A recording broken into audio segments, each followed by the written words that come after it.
Dans la suite d'Hunter x Hunter, l'humanité s'apprête à braver un enfer. Tandis que les Zodiacs se préparent à affronter des calamités, l'implacable déduction de Kurapika révèle l'impensable, une taupe parmi eux. Au même instant, les Hunter RC débarquent au repère de Beyond, défiant Pariston et Jin. L'heure de l'affrontement est arrivée. Dans les entrailles du repère, une pluie de projectiles d'aura s'abat sur Jin et Pariston. Contraints au repli par les hommes de main de Muher et leurs armes matérialisées, les deux anciens Zodiacs s'engouffrent dans un passage souterrain.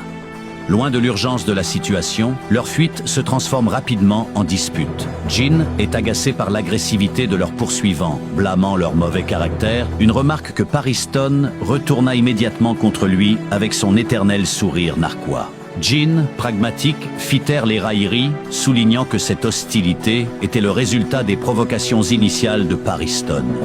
Ne voulant pas combattre, il s'interroge sur la nécessité d'éliminer leurs assaillants tenaces. Jin acquiesce, mais précise son intention d'agir avec retenue. C'est alors que Pariston, toujours avide d'informations, demande de rester en retrait pour observer pendant que Jin se prépare à la contre-attaque.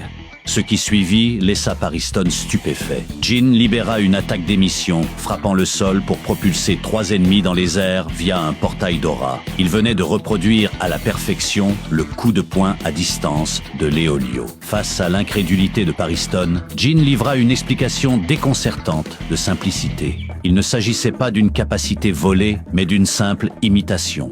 Son talent naturel lui permettait de reproduire n'importe quelle technique de frappe physique, pour peu qu'il l'ait déjà subi.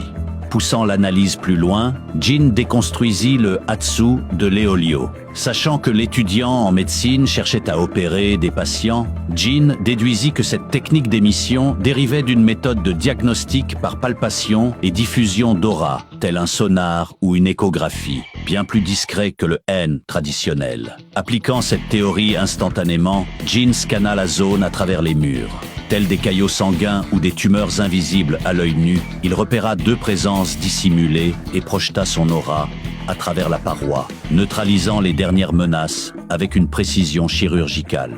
Le calme revenu, Jin refuse de jouer la comédie plus longtemps. Il révèle à Pariston qu'il avait percé à jour sa mise en scène depuis le début. L'erreur fatale, l'absence de choix laissée par les mercenaires, une incohérence flagrante pour Jin.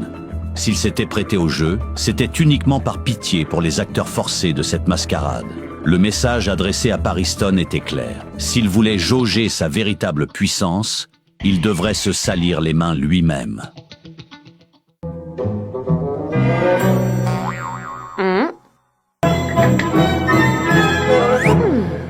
À l'étage, l'ambiance est morose. Muher, le chef des mercenaires, peste contre l'échec de son jeu d'acteur. Jin, impitoyable, tourne le mercenaire en ridicule avant de souligner la dure réalité.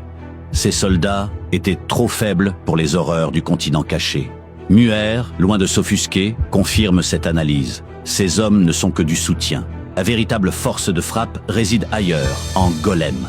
Jin identifie immédiatement la nature de ce combattant. Un utilisateur de type symbiotique. Une armure massive invoque des armes lourdes qu'un partenaire de type émetteur charge en munitions d'aura. Cette symbiose décuple la puissance de feu, permettant à l'escouade, mur de pierre, d'utiliser des armes à feu imprégnées de naine, une stratégie dévastatrice qui leur avait permis de survivre à la guerre civile de Lubo sans la moindre perte. Face au mystère de l'identité du pilote de Golem, Jin se heurta à un mur de silence, confirmant l'aura d'isolement que dégageait l'armure. Mais le véritable conflit n'était pas martial, il était financier. Jin cherche à comprendre pourquoi son offre de payer les mercenaires avait suscité une telle haine. Muher lui explique alors les valeurs de ces hommes. La confiance est le ciment du soldat. En jetant son argent avec désinvolture, Jin avait insulté leur intégrité et menacé la cohésion du groupe, insinuant qu'ils étaient corruptibles. Jin, désarçonné par cette complexité sociale, ne put qu'offrir des excuses maladroites. Ne pouvant reprendre ce qui avait été donné, il proposa de verser les fonds au fonds Norwell, une assurance pour les familles des soldats défunts. Dans un moment de rare introspection,